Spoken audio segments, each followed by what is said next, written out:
welcome to my YouTube video. In this video I'm going to demonstrate how to work left twisted decreases and right twisted decreases. Normally when you make a single decrease in knitting, you either make it like this, knitting 2 stitches together through the front, that's a knit 2 together, or you work an SSK. In either instance, the stitch remains open at the base. It's not twisted. But sometimes you want to work a twisted decrease on purpose. So if you want to make it lean to the left, you would knit the 2 stitches, normal stitch mount, just knit them through the back. And that causes them to be twisted at the base. If you want to work one twisted to the right, you have to start like the SSK. You slip as if to knit, slip as if to knit, put them both back on this needle, and then you're going to knit them through the front. Let me work to the end and work back, and I'll show you what these look like.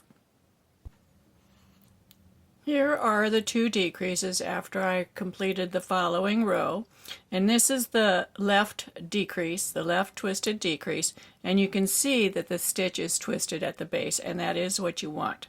A mirror image of it is the right twisted decrease, and it's also twisted at the base.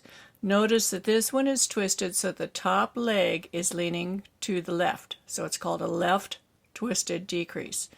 On this one, the top leg is leaning to the right, and they mirror each other. So when would you want to use something like this? Here is an example right here.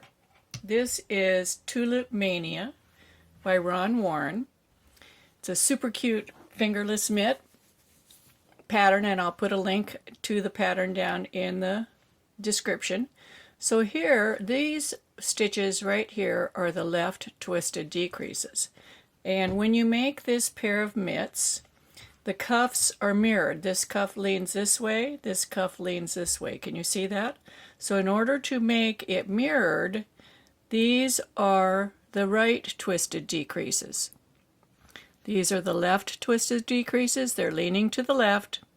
The top leg of the twist is pointing to the left.